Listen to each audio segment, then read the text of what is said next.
अस्सलाम वालेकुम, आप देख रहे हैं पीए न्यूज एचडी और मैं हूं आपके होस्ट सादिया बतूल। शामिल करते हैं आज की अहम खबरें। लाहौर पंजाब हुकूमत ने लाहौर में पाकिस्तान की पहली ट्रैकलेस माहौल दोस्त पब्लिक ट्रांसपोर्ट मुतारिफ कराने का फैसला कर लिया है।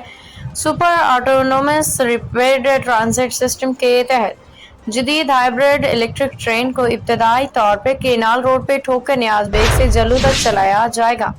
ट्रांसपोर्ट हुकाम के मुताबिक ये जदीद ट्रांसपोर्ट सिस्टम न सिर्फ माहौल के लिए महफूज बल्कि इसके लिए ना तो नई लेन बनाने की जरूरत होगी और ना ही दरख्तों की कटाई की जगह, जो इसे माहौल दोस्त और शहरी हुस्न को बरकरार रखने वाले मंसूबा बनाता है। जराये के मुताबिक ट्रेन के तमाम पुर्जे चीन से कराची के जरिए लाहौर पहुंचा दिए गए हैं और इनकी स्मगलिंग लाहौर असेंबलिंग लाहौर के अली टाउन में वाक़ ऑरेंज लाइन यार्ड में जारी है। 3 बॉक्सेस पे मुश्तमिल इस ट्राम ट्रेन की लंबाई 32 मीटर है और एक वक्त में 300 मुसाफिरों को ले जाने की सलाहियत रखती है।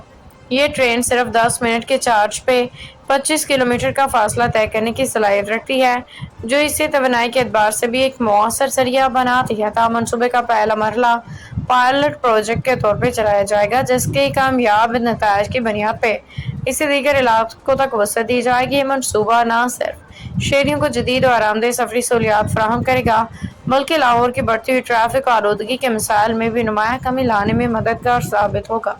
न्यूज स्टूडियो से अब तक के लिए इतना ही। मजीद खबरों और अपडेट्स के लिए देखते रहिए पीए न्यूज एचडी।